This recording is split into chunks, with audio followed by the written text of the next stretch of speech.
안녕하세요. 예수의 비전설교회 안현도사입니다.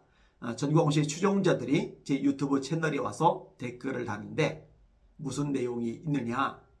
전광훈 씨가 죽는다고 예언을 했는데 그 예언 어떻게 된 거냐. 그 예언 틀린 거 아니냐.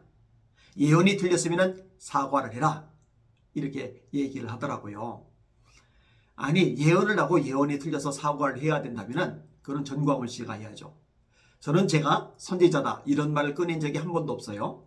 제가 하는 말이 예언이다 이런 말도 한 적이 한 번도 없어요.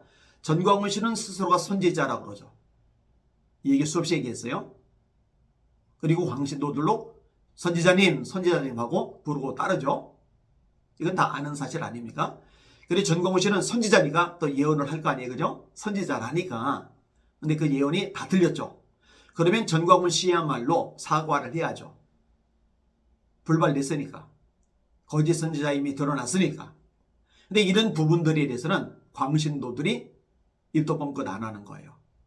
그냥 무조건 전광훈 목사님, 전광훈 선지자님 이러는 거예요.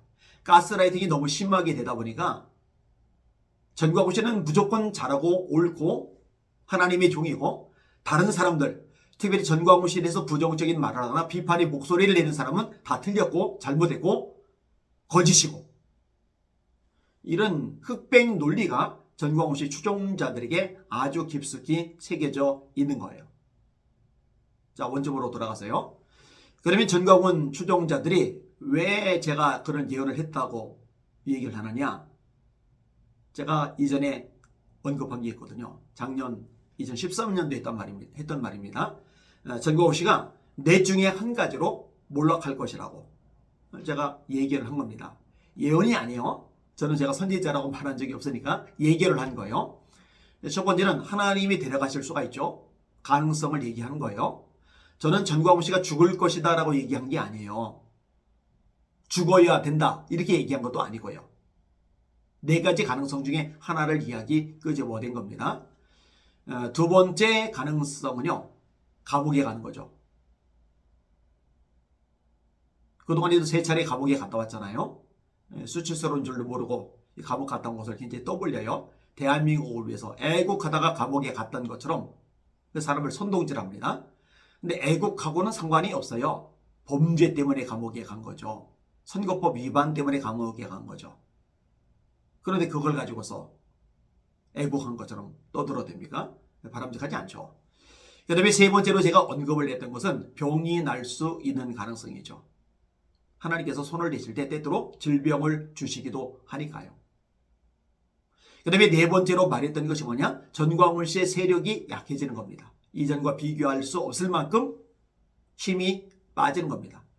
저는 그것도 하나님이 다루시는 방법 중 하나일 수 있다라고 판단을 했거든요. 그래서 이 네 가지 중에 한 가지가 일어날 것이다 이렇게 얘기를 한 거예요. 예측을 한 거죠. 예언이 아니라. 그러면은 불발된 거냐? 저는 그렇게 생각하지 않습니다. 네 번째 것이 이루어진 거죠. 전광훈 씨의 세력이 약화된 거예요. 전광훈 씨가 저에 대해서 고소를 했습니다. 고소를 할 내용 중에 하나가 무엇이냐면요, 저 때문에 전광훈 씨 따르던 신도들이 많이 이탈을 했다는 겁니다. 본인들이 인정한 거죠. 실제로 이제는 예전처럼 광화문에 사람들이 모여들지를 않습니다. 연합 집회를 열어도 이전처럼 열광적으로 모여드는 사람들이 많지를 않습니다. 그만큼 세력이 약화가 된 거죠. 그리고 실력 있고 수준 있는 사람들이 계속 빠져나갔잖아요. 특별히 전광훈 씨에게 굉장히 큰 보탬이 됐던 인물이 누구냐? 이춘근 박사님이시죠. 이춘근 박사님은 미국에 대해서 정보를 많이 가지고 계시잖아요. 실력이 있으시잖아요. 참 점잖으시잖아요. 그래서 전광훈 씨의 과격하고 폭력적이고 선동질이고 또 거짓이 많고 이런 것들에 대해서 보완이 돼주는 역할을 이춘근 박사님이 하셨었거든요. 근데 이춘근 박사님이 떠났잖아요. 이것도 타격이 커요. 세력이 약화됐는데 아주 큰 역할을 했습니다. 그 다음에 또 하나 언급을 할 수 있는 것이 있는데 17명 정도가 법원에서 유죄 판결을 받고 감옥에 가게 된 거죠. 핵심적으로 행동대장 비슷한 역할을 하던 사람들, 추진력 있게 움직이고 돌진하던 사람들, 이런 사람들이 대거 감옥에 갔으니 얼마나 세력이 약화가 된 겁니까? 특별히 전광훈 씨가요, 바지 사장을 세웠잖아요. 정시대 목사님. 그래서 모든 책임을 본인은 모면하고 정시대 목사님이 뒤집어 쓰도록 이런 구조를 만들어 놨잖아요. 근데 그 정시대 목사님 역시 감옥에 갔죠. 이러니 얼마나 세력이 약화가 된 겁니까? 그 정시대 목사님 대신에 이영한 목사님을 담임으로 세웠다나? 뭐 이런 얘기를 들은 것 같은데, 제가 직접 들은 것은 아니기 때문에 뭐 이 정도까지만 이야기를 끄집어 낼게요. 아무튼 이런 것들을 보면은 분명히 세력이 약화됐다는 거 누구라도 알 수가 있는 겁니다. 그리고 분명히 말씀드리건데 앞으로 세력은 점점 더 약화가 될 겁니다. 왜냐? 실체를 알기 시작했거든요. 전광훈 씨의 진짜 관심은 대한민국 살리는 게 아닙니다. 애국이 아닙니다. 돈이죠. 그래서 청년사업단도 하는 거 아니겠습니까? 알뜰폰 사업도 하는 거 아니겠습니까?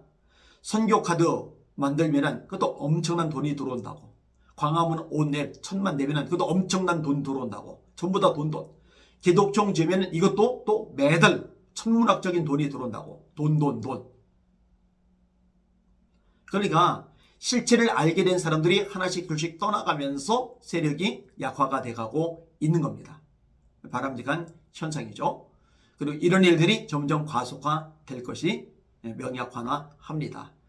애쓰고 수고하고 땀 흘리고 또 불이익을 당하고 조롱당하고 공격받고 또 소송 때문에 경찰서 왔다 갔다 하면서 시달리고 이런 것들 때문에 피곤하고 지친 것들이 있었지만 그래도 이제 결과들이 나오기 시작하니까 위로가 되고 또 힘이 납니다. 기도해 주신 모든 분들께 감사를 드립니다. 대한민국이 바로 세워지도록 한국교회가 말씀으로 돌아가도록 그리고 잘못되고 왜곡된 세력들은 뽑아지도록 함께 기도해 주시기를 주님의 이름으로 부탁을 드립니다. 날마다 주님 바라보고 주님의 이름으로 전진하며 승리합시다. 할렐루야.